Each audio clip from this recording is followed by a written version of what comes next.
صباح الخير. صباح النور. دكتور يحيى، ازيك؟ ايه المفاجأة الحلوة دي؟ بجد مفاجأة حلوة. اتفضل. ازيك يا مدموزيل؟ اهلا.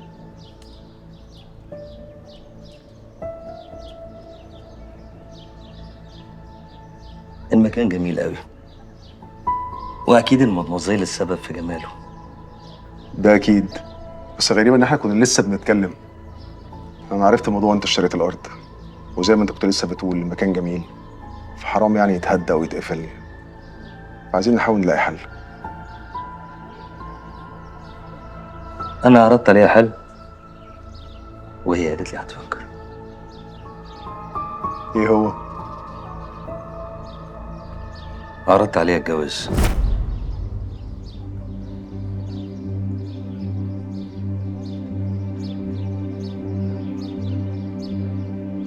يا دكتور، واضح ان الفكرة ضايقتك. لا أنا مش فاهمها بس الصراحة. هو دي مش مهم تعجبني أو ما تعجبنيش، المهم تعجب المدموزيل. وأكيد أنت فكرتي في الموضوع، مش كده؟ المفروض ما أفكر أبداً، بس الأستاذ سيف على ما يبدو هيك في شي شاغل باله أو مخربطه، مشان هيك عم يحكي أي كلام. لا بالعكس يا مدموزيل، انا كل كلمة بقولها بميزان، واللي بقوله بقصده، وببقى متأكد إنه في مكانه. يمكن دي المرة الوحيدة اللي كلامي ما عداش بكل الطرق الكافية. المهم، امبارح أنا قلت لحضرتك فكري في العرض اللي قلته لك، وأنت قلتي هتعملي كده. وأعتقد أهم عرض عرضته هو عرض الجواز، ومن حقك القبول أو الرفض. طيب أنا آسف إن أنا بتدخل، بس بصراحة العرض غريب، غريب قوي. أنا حاسس الموضوع فيه مؤايدة، شيء مقابل شيء. أنا فاهم صح مش كده؟ لا يا دكتور، مش القصد طبعا. الحقيقة أنا لما شفت لانسة ما كنتش جاي أعرض عليها الجواز، أنا كنت عايزة تخلي المكان.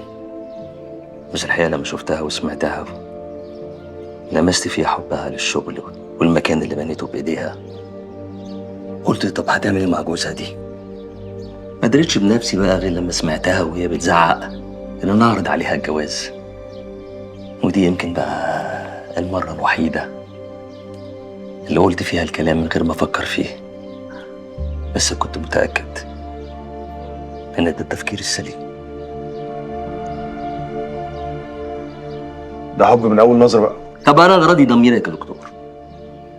كم شخص ممكن يشوف المنظل وما يحصلش معاهم اللي حصل معايا؟ أكيد هيكونوا قلة.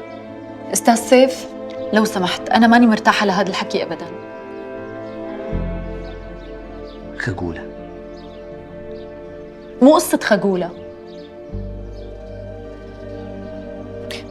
بس أنت حضرتك ما بتحكي غير بإطار إنك معجب فيني وطلبت مني الزواج. وطلبك هاد ما فيني وافق عليه، بعتذر.